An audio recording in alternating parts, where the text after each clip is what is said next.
Launched just 5 months ago, a project started by 2 New Zealand climate campaigners to plant trees in a bid to counter US President Donald Trump's climate policy has already attracted 250,000 pledges.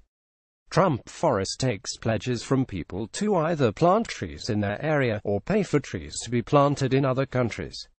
The idea is that the trees, which act as carbon sinks, could suck up the extra emissions generated by Trump's decision to pull the US out of the Paris Climate Agreement and cancel the Obama administration's Clean Power Plan. It is estimated that Trump's decision will result in 650 more megatons of carbon than would have been generated had Trump kept Obama's emissions reduction promise. The area we'd need to cover with forest is about 1/3 the size of Germany, 100,000 square kilometers, says Dan Price, a co-founder of the project.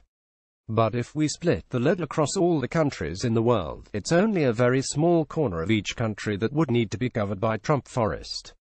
Many have felt powerless in the face of Trump's climate decisions so far. Most of the project's trees are being planted in Madagascar, with people across the world paying to plant them via a donate button on the website.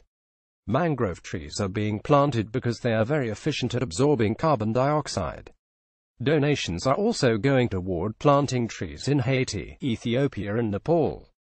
Global Frustration Adrian Taylor, the project's other co-founder, says the massive response is down to a global feeling of powerlessness. It is the same reason the 2 New Zealanders launched the project. We live at the bottom of the world, in a faraway corner, and we felt extremely frustrated when the world's most powerful person doesn't believe in simple, commonly understood science, he told DW. We knew that there would be other people around the world who felt frustrated as well, so we wanted to empower them to take not only a symbolic stance, but also a practical one. Price says it's not an impossible dream for enough trees to be planted to counteract the Trump effect heating the planet. More importantly, the forests can at least slow down the effects of climate change. 50 million trees were planted in a day in India earlier this year, and 1 billion trees were planted in Pakistan recently. This is achievable, he says. We need to plant 10 billion trees. If everyone chips in and puts in the effort, it's absolutely achievable. It's the rate of climate change that's so important, he adds. A lot of people see planting trees as a hippie move, but it has a measurable physical effect on the atmosphere that will slow down the rate of climate change. Trees act as carbon sinks, sucking carbon out of the atmosphere and reducing global warming, stoking his ego. Next, the 2 campaigners say they will push for companies and US state governments to fund the tree planting, as they can make the most difference. Given that many US states have condemned Trump's decision and vowed to make up for the loss of climate policy at federal level, they may be amenable to the idea. But some have criticized the project's name, saying that calling it Trump Forest only stokes the president's ego. Taylor says if the name of the project can grab the president's attention, that's a good thing. We haven't reached out to Trump or the US Environmental Protection Agency, but we'd love to have them reach out, he says.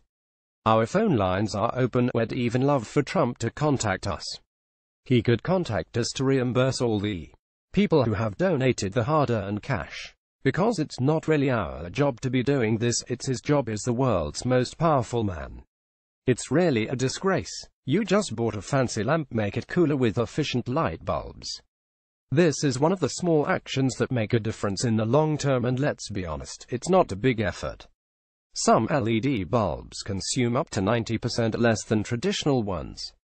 In cold or rainy countries the task might be challenging, but these challenges are nothing compared to the worst consequences of climate change.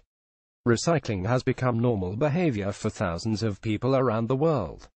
It definitely contributes to making a better world, but unfortunately, it is not enough. Worried about your clothes shrinking in hot water? Here another reason to keep washing with cold water, since it avoids turning on the water heater. Cold water washing also produces less greenhouse gas emissions.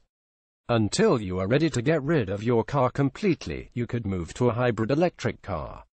But beware, the electricity that powers it is probably still coming from dirty fossil fuels. Beef production is the largest driver of tropical deforestation worldwide, with soy production closely following, mainly to feed animals. The carbon footprint of a meat-based diet is almost double that of a vegetarian one. Even reducing the amount of meat you eat makes a difference. Renewable energies are the new trend, but we are still largely dependent on fossil fuels such as coal. In countries like Germany, you can choose your energy provider among some that draw from renewable sources.